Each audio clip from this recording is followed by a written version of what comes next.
327 वर आहे. After a given species, जी दिलेली जात आहे, has been thoroughly evaluated full stop किंवा comma, it is placed into one of the following serial categories. ज्या ज्या काही प्राणी किंवा वनस्पतींच्या जाती नामनेश होत आलेल्या आहेत त्याची कारणं वेगवेगळे असतील. ज्यांना अन्न नाही मिळालं म्हणून नाही, किंवा दुसऱ्या जाती तिथं आले म्हणून त्यांचं अस्तित्व धोक्यात आलं म्हणून, बरोबर, संपण्यात आलेलं त्यांचं अस्तित्व, किंवा त्या ठिकाणी किंवा मानवाने त्यांची कत्तल केली म्हणून म्हणा, किंवा मानवाने आणखीन वेगळ्या प्रकारचं काही प्रदूषणामुळे म्हणा, किंवा आणखीन कोणते कार्यजण असेल, तर मानवाच्या म्हणजे इतर प्राणी आणि वनस्पतींच्या जाती धोक्यात आलेल्या आहेत. बरोबर आहे. त्याच्यामध्ये या ठिकाणी दिलेले आहे.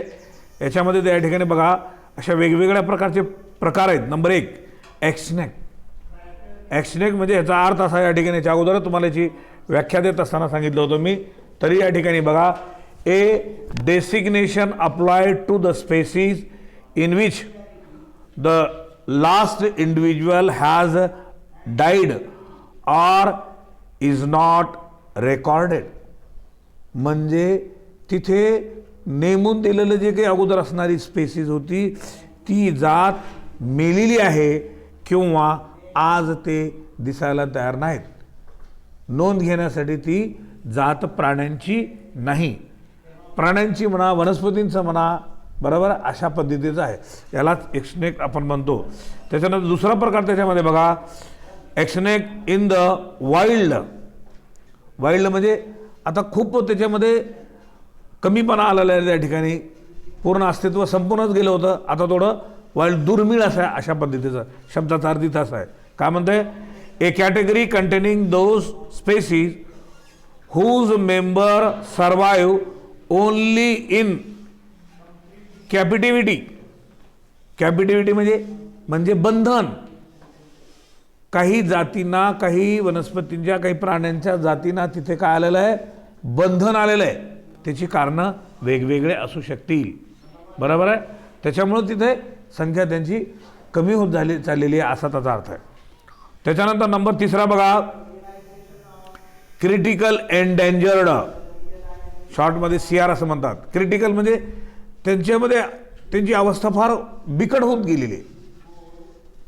समजा त्यांना पाणी मिळत नाही म्हणा, त्यांना अन्न मिळत नाही म्हणा तिथे, किंवा प्रदूषण म्हणा, किंवा आणखीन कोणत्या तरी फॅक्टरचा त्या ठिकाणी परिणाम झालेला आहे, त्याच्यामुळे त्यांच्या जगण्यामध्ये धोका निर्माण झालेला आहे, किंवा त्यांच्यापेक्षा सरीच त्यांचे शत्रू त्यांची जे अस्तित्व तयार झालेले आहेत म्हणून त्यांचं अस्तित्व धोक्यात आलेलं आहे, ते मरतायत त्या ठिकाणी, बरोबर, काळजी कुणी घेतली जात नाही, अशा सुद्धा त्याला आपण या ठिकाणी क्रिटिकल एंडेंजर असं म्हणतो. बघा याच्यामध्ये काय, ए कॅटेगरी कंटेनिंग दो स्पेसीज. कोणत्या स्पेसीज आहे त्यामध्ये समावेश होतात बघा या ठिकाणी. का म्हणतो या ठिकाणी, a category containing those species that possesses an extremely high risk. बघा त्यांचं रिस्क खूप आहे त्यांना तिथं राहण्यासाठी, बरोबर आहे. समजा आपल्याला माहिती आहे जंगलामध्ये वाघ आहे, बरोबर आहे, जंगलामध्ये वाघ आहे आणि तिथं आपलं शेत आहे आणि तिथं आपल्याला राहणं आवश्यकच आहे. कसं राहणार तुम्ही तिथे? वाघ कोण मारतं? तुमची ताकदच नाही तुमची मारण्याची, तुम्ही एवढे बहादर नाहीच. तुमच्याकडे शस्त्र दिले तरी शस्त्र चालवण्याचं टेक्निक तंत्र पाहिजे तुम्हाला. हेही तुम्हाला तोप, अरे तोप काय, तुम्हाला साधं हत्यार छोटं साधं दिलं तर तुम्हाला ते चालवता येत नाही. लक्षात घ्या, तसलं बोलू नका, आम्हाला सगळं माहिती आहे ते. असले तर पळ कुठे कधीच हे करू शकत नाहीत. शस्त्र सुद्धा दिल्यानंतर शस्त्र चालवण्याचं सुद्धा धाडस लागतं. पकडल्यानंतर शस्त्र हातात पकडायला आणि ते चालवायला सुद्धा धाडस लागतं आणि त्या पद्धतीची टेक्निक लागते. आलं लक्षात? असा त्याचा अर्थ आहे. म्हणून या ठिकाणी बघा इथे ते या ठिकाणी काय म्हणलेलं आहे, a category containing those species that possesses an extremely high risk of extinction with very few survive member. तिथं जगणारे फक्त त्यांचे मेंबर खूपच तुरळक आहेत, कमी आहेत. लक्षात आलं? असा त्याचा अर्थ आहे. त्याच्यानंतर पुढे बघा या ठिकाणी आता चौथा आहे एंडेंजर्ड. एंडेंजर म्हणजे पूर्णपणे धोक्यात आलेलं आहे. A designation applied to species that possesses a very high risk of extinction as a result of rapid population decline of 50 to more than 70% over the previous 10 year. गेल्या 10 वर्षापासून त्यांचं प्रमाण 50% ते 70च्या प्रमाणामध्ये कमी झालेलं आहे. लक्षात आलं? एवढं मोठे वाघ आहेत, सिंह आहेत म्हणल्यासारखं आपल्या देशामध्ये त्यांचं पॉप्युलेशन तुरळक होत चाललेलं आहे. का? त्याची शिकार केली जाते त्याची, बरोबर आहे. आणि त्याच्यामुळे आज शासनाकडून खूपच वाईल्ड ॲनिमलला मारण्यासाठी बंधन आहेत. हरणं सुद्धा मारण्यासाठी शासनाचं बंधन आहे. लक्षात आलं? जर तुम्ही जर कायदा हातात जर घेतला तर कायमचं तुम्ही जेलमध्ये जाऊन बसतात. लक्षात घ्या. हरणं शेतकऱ्यांचं शेत खात आहेत तरी सुद्धा शासन त्याला मारण्याची परवानगी दिलेली नाही, हे माहीत असावं, बरोबर आहे. याच्यामध्ये खूप मोठा माणूस जाळ्यात अडकलेला होता, आजही अडकलेला आहे, केस गेलेली नाही त्याच्या अंगावरची. आता मी नाही सांगत, ते तुम्हाला सगळ्यांना काही गरज नाही. चला पुढे बस. एवढंच लक्षात राहतं आपल्याला, दुसरं काहीच लक्षात राहत नाही. त्याच्यानंतर बघा आता व्हल्नेरिएबल. व्हल्नेरिएबल म्हणजे असुरक्षितता. पुस्तक कुठं आहे तुझी? वा शाबाश. असं बसली हे ना की निवांत सर किती मग्न आहे मी ऐकण्यामध्ये म्हणल्यासारखं. मी म्हणलं असं कसं बोलाले. चला बघा असं, तर त्याला वाटलं ती पिरियड नाही म्हणून त्यानं टायमिंग हे करून आली असेल, बरोबर. हां बरोबर. आज पिरियड नव्हता आपला, पण ते युसुफ सरांना काहीतरी काम असल्यामुळे त्यांनी म्हणलं सर जरा पिरियड घेता का? आम्ही म्हणलं घेतो, नाही तर आम्हाला नकोच आहे ती. चला पुढे बघा, जाऊ द्या. एक कॅटेगरी कंटेनिंग, याच्यामध्ये कोणत्या कॅटेगरीच्या येतात बघा, त्या ठिकाणी सांगितलेलं आहे.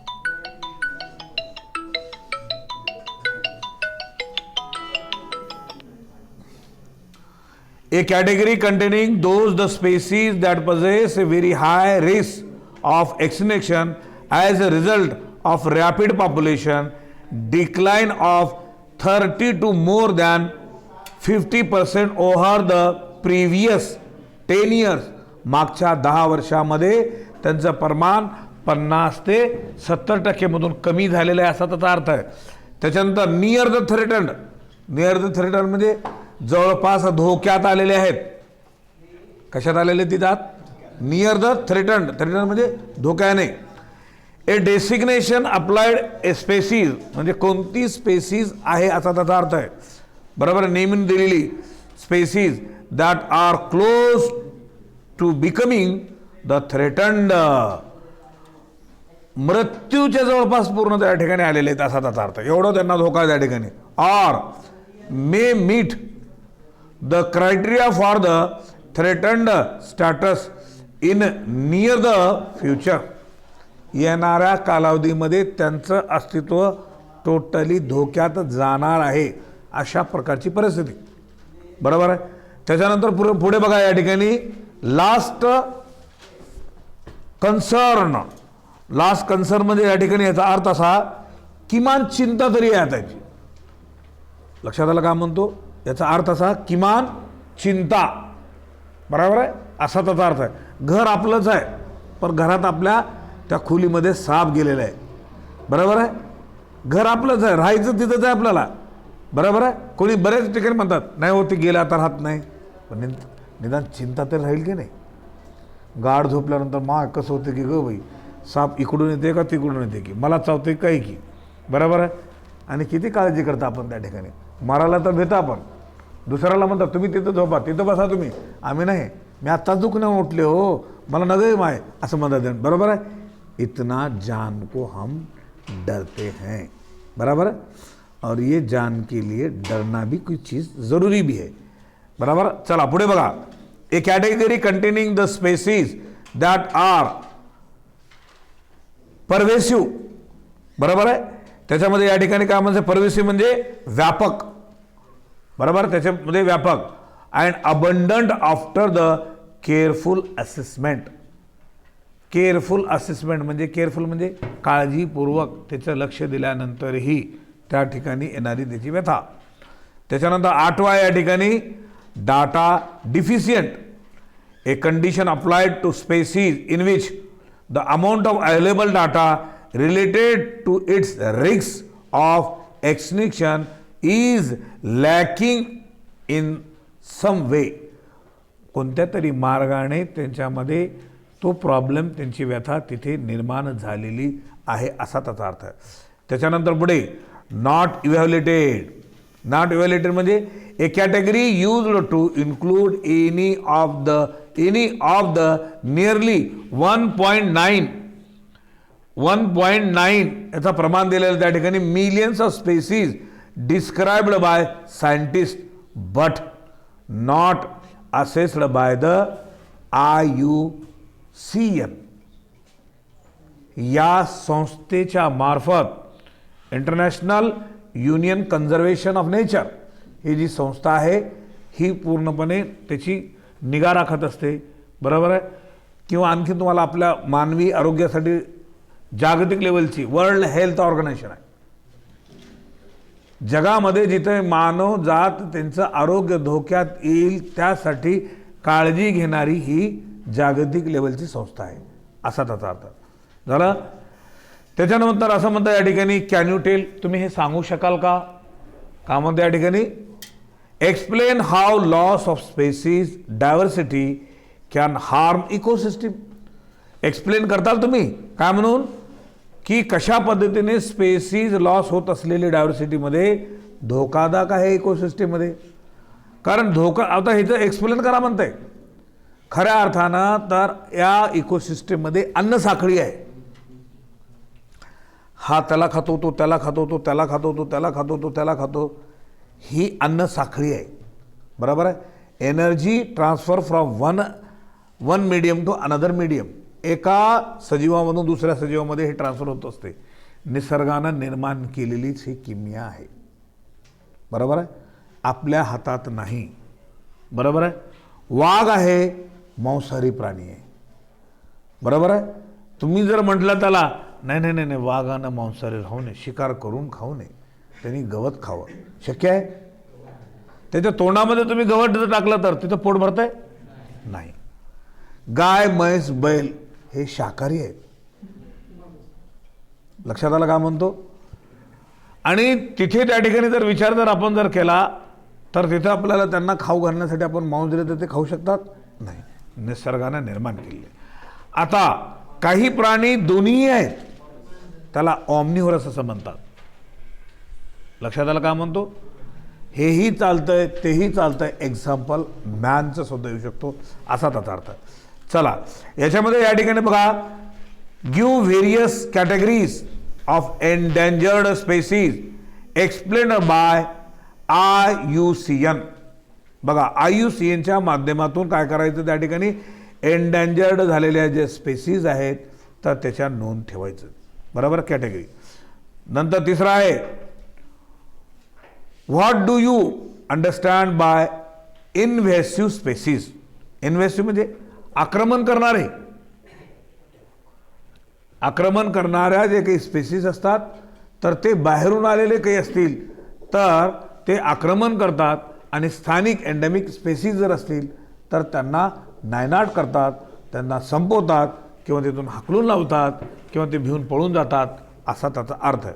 म्हणून काय what do you understand by invasive species, how does it affect the local population. Local स्थानिक जे काही आहे, स्थानिक म्हणजे आपणच स्थानिक होतो अशातला भाग नाही. ज्या भागामध्ये जे प्राणी पूर्वीपासून राहत आहेत ते स्थानिक.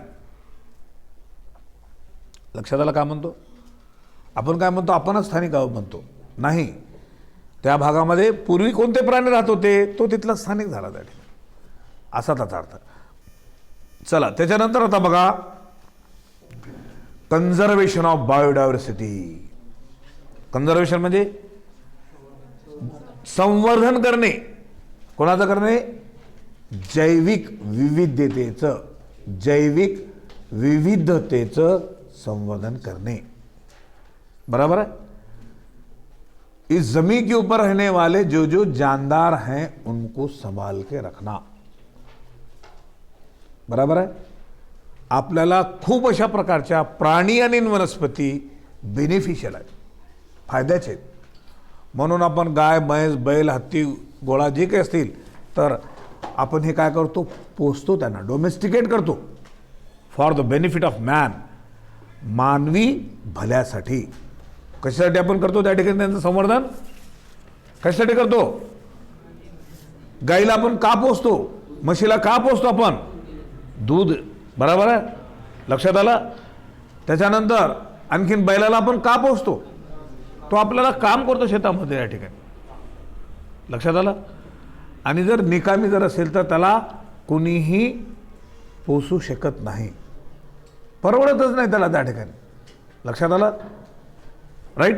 असा त्याचा अर्थ त्या ठिकाणी. ह्याच्या अगोदर सुद्धा सांगितले मी तुम्हाला, माणूस हा प्रत्येक सजीवांच्या वर अतिक्रमण केलेलं आहे. मी सरळच म्हणतो, तुम्ही चहा पिली, दूध वापरलात, कशाचं वापरलात? गाईचं, म्हशीचं. गाई म्हशीचं दूध तुमच्यासाठी नाही, त्याच्या पिल्ल्यासाठी आहे. याच्या अगोदर सांगितलेलं आहे. पण बदमाश माणूस सगळ्यावर अतिक्रमण करतो. माझं तर माझं, दुसऱ्याचंही माझं म्हणतो त्या ठिकाणी, लक्षात आलं का म्हणतो? कोणत्याही प्राण्यांचं त्याच्या पिल्ल्यासाठी दूध असतंय. विचार करा आपण त्यांना किती देतो. गाय, म्हैस किती जर दूध देत असेल तर आपण त्या ठिकाणी त्याच्या पिल्ल्यासाठी आहे. मानवी पिल्ल्याचं दूध मानवासाठीच त्या ठिकाणी राहणार, दुसऱ्याचं नाही आपण उपयोग करू देणार, बरोबर आहे. तर तसा त्या ठिकाणी तो प्रकार आहे. तर हे आपलं अतिक्रमण किती जास्त आहे हे समजून सांगण्यासाठी तुम्हाला कल्पना दिली. हे वैज्ञानिक दृष्टिकोन आहे. चला पुढे बघा. माणूस तसा वागत नाही, त्यासाठी तुम्हाला ज्या गोष्टी माहीत नसलेल्या त्या माहीत असावेत. Conservation of biodiversity means, conservation of biodiversity कशाला म्हणतात, बरोबर आहे. बघा, means protection, upliftment and scientific management of biodiversity to maintain its optimum level and to derive the sustainable benefit for the present and future strategy. बघा काय म्हणतंय, conservation म्हणजे जैविक संवर्धन म्हणजे प्रोटेक्शन म्हणजे त्याचं संरक्षण करणे, बरोबर आहे. आणि अपलिफ्टमेंट म्हणजे त्याला चांगली काळजी घेणे, त्याला चांगला दर्जा देणे. लिफ्ट देणे आपण म्हणतो, आपण कधी लिफ्ट देणं म्हणजे त्याला उचलणे, जवळ घेणे, म्हणजे त्या ठिकाणी त्याची निगा राखणे, बरोबर आहे, असा त्याचा अर्थ. आणि scientific management of the biodiversity, शास्त्रीय पद्धतीने त्याचं मेंटेन करणे, शास्त्रीय पद्धतीने त्याचं मेंटेन करणे. आणि त्याच्यानंतर आणखीन काय, to maintain its optimum level. Optimum level म्हणजे कमीत कमी तरी का असेना, मीडियम, बरोबर, त्याची निगा राखणे. असं नाही की तुमच्या जीवा इतकं तुम्ही जपताव, कधीच कोणाला जपू शकत नाही तुम्ही. पण शेतकरी असणारे त्याचे पाळीव प्राणी तो खूप आपल्याला शेतातल्या पिकांना जपतो, पाळीव प्राण्यांना जपतो, आपल्या जीवापेक्षाही त्यांना जास्त सांभाळ करतो. म्हणून शेतकऱ्यांचे ते काय आहेत, पाळीव प्राणी हे मित्र आहेत असा. कारण शेतकऱ्यांना बेनिफिट मिळवून देतात असा त्याचा अर्थ आहे.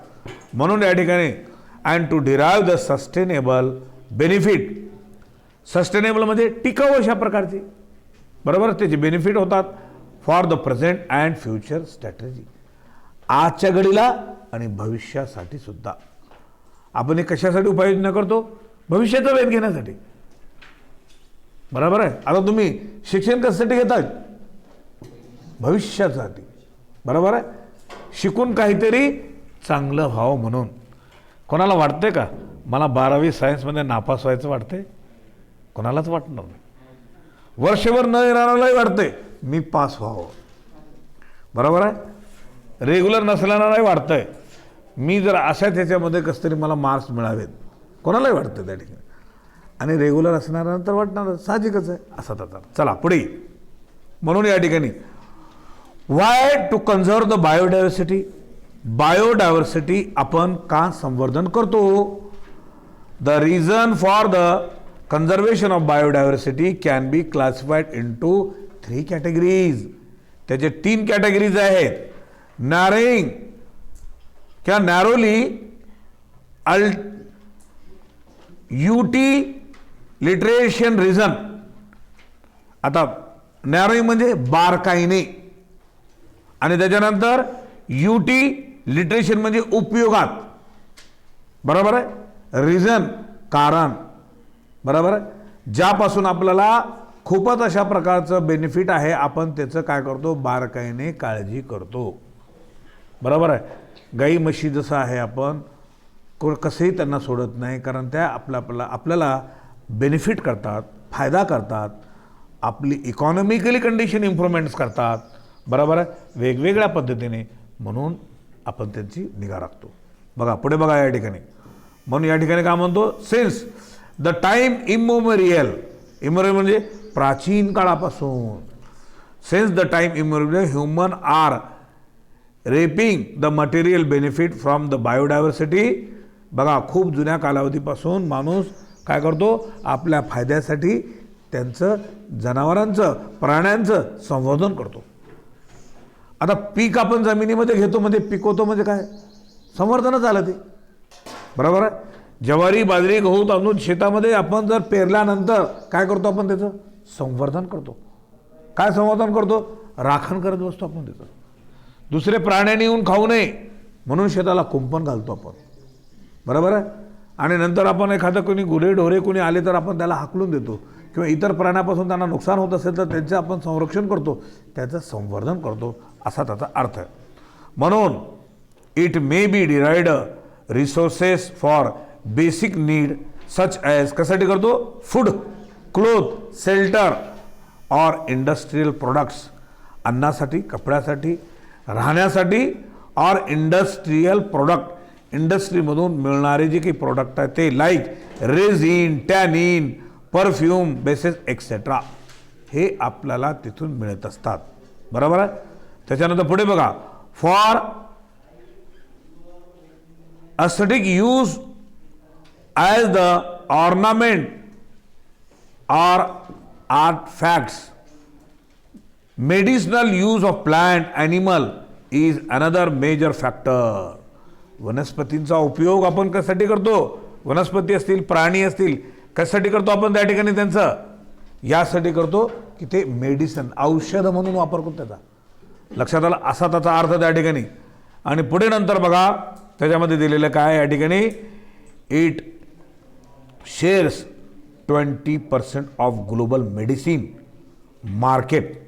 बघा आपल्याला मेडिसिन हे वनस्पतीपासून 25%, बरोबर आहे, ग्लोबल पूर्ण विश्वातून जगातून आपल्याला मिळतं, असा त्याचा अर्थ आहे. Around the 25,000 species are put to use by a tribals world wise as a traditional medicine. Traditional म्हणजे पारंपरिक पद्धतीने चालत आलेलं, आपण त्या वनस्पतींचा वापर करून त्यांच्यापासून औषधी वनस्पती मिळवतो आणि बरेच गुणांना किंवा रोगांना आपण त्या ठिकाणी काय करतो, त्याच्यावर उपचार करण्यासाठी वापरतो. Several are yet to be explored for their potential as a medicinal plant. त्याच्यापैकी आपण काही वनस्पतींना काय करतो, मेडिसिनल प्लॅन्ट म्हणून आपण त्यांना कल्टिवेट करतो, असा त्या ठिकाणी त्याचा अर्थ आहे. त्याच्यानंतर nowadays bio protecting of economically important species is carried out. Bio protecting is the scientific search for development of new sources of chemical compound, genes, microorganism, macroorganism and other valuable product from the nature. निसर्गातून आपण काय करतो, valuable product जे आपल्याला त्यापासून किमती जास्त मिळू शकतात. नींद आ रही है, होश में रह जाओ. चला त्याच्यानंतर आता बघा पुढे, and other vulnerable product from the nature. निसर्गापासून या पद्धतीने आपल्याला या गोष्टी मिळत असतात, असा त्याचा अर्थ. ओके, चला त्याच्यानंतर ब्रॉडली युटिलिटेरियन रिझन्स. ब्रॉडली म्हणजे मोठ्या प्रमाणामध्ये, व्यापक स्वरूपामध्ये, बरोबर, त्याचा वापर करून आपण करतो. If we found out the cost of oxygen cylinder, जर बघा काय म्हणतो या ठिकाणी, if we find out the cost of oxygen cylinder and try to calculate the value of oxygen we breathe with such is comma we will understand what nature is giving us for free. बघा oxygen किती महत्त्वाचा त्यानं सांगितलेलं आहे. जर oxygen 1 minute नाही मिळाला तर माणूस मरून जाईल. आणि जर ऑक्सिजनसाठी जर तुम्हाला जर चार्ज जर लावलं तर कितीही द्यायला तुम्ही तयार होतात. बोलो सर बोलो कितना पैसा चाहिए लेकिन हमको ऑक्सीजन दे दो, लेकिन ये मिलने वाली चीज़ फ्री में है. बराबर आहे. मी जर तुम्हाला म्हणलं ऑक्सिजन पैशामध्ये विकायचं म्हणलं तर तुम्ही म्हणता हा लई छान दिसला आला, फुकटमध्ये आम्हाला मिळालं आहे. आणि फुकटमध्ये तुम्हाला मिळणं जर बंद जर झालं तर कसं करता? हां काय विकत तर घ्यावंच लागेल. आता ऑक्सिजनचे सिलेंडर असतातच ना, बरोबर आहे. ऑक्सिजनचे सिलेंडर कधी, ज्यावेळेस माणूस कोमामध्ये जातो त्यावेळेस त्याला तिथं वापर केला जातो, कारण श्वास घेण्याची ताकद राहत नाही, वहां पैसा लगता है. बराबर आहे. हां असो, तर म्हणून या ठिकाणी सांगितलं होतं ना किती त्याचं महत्त्व आहे. त्या ठिकाणी हे सांगितलेलं आहे, animal play a crucial role in pollination and seed dispersals. म्हणजे प्राण्यांच्या माध्यमातून काय होतं त्या ठिकाणी परागसिंचन घडून येतो. अँड सीड डिस्पर्सल, बिया एका ठिकाणाहून दुसऱ्या ठिकाणी डिस्पर्स होतात म्हणून ते येतात. बरोबर, आपण खाल्ले ते फेकून देतो आणि पाणी पडल्यानंतर ते बिया तिथं उगवतात, असा त्याचा अर्थ आहे. Amazon forest is estimated to produce 20% of total oxygen of the earth atmosphere. अमेझॉनचे जंगल जे आहे ना हे महत्त्वाचं आहे, नोंद करण्यासारखं आहे. या जगाला, या पृथ्वी तलाला ते जंगल 20% ऑक्सिजन पुरवठा करतो. एकटं जंगल ते बघा इथं दिले, इथं लिहिलेलंच आहे. तुमच्याकडे तर पुस्तक नाही म्हणा, तो भाग वेगळा, तुम्हाला सगळं पाठांतर असल्यामुळे अवघड आहे तुम्हाला ते.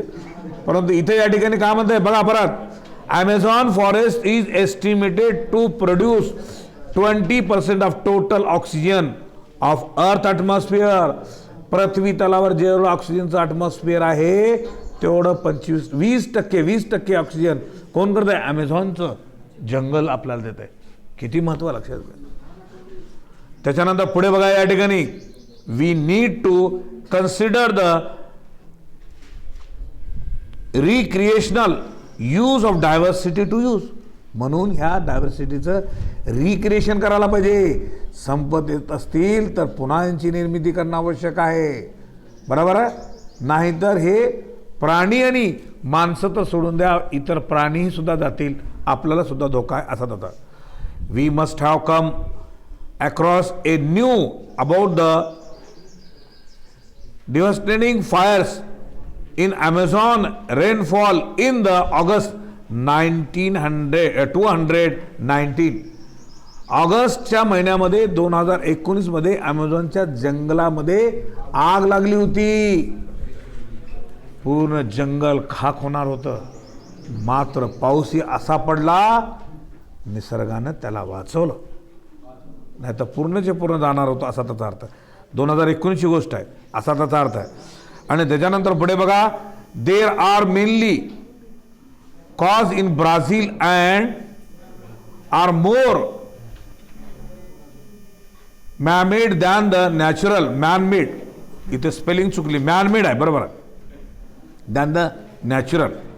का म्हणताय? There are mainly caused in Brazil are more man-made than natural. म्हणजे ह्याचा अर्थ असा या ठिकाणी, मॅनमेडचं या ठिकाणी त्यांना असं सांगतं या ठिकाणी की निसर्गतापेक्षा, निसर्गातून प्रॉब्लेम येण्यापेक्षा मानवाचं प्रॉब्लेम अधिक आहे, असे मानवाच्या कृतीतून असा त्याचा अर्थ आहे. पुढे the slash and burn policy to local to reclaim the forest land has caused a towering, बरोबर आहे. इथे या ठिकाणी 9,600,000 hectares of the forest devastation only in the year 2019.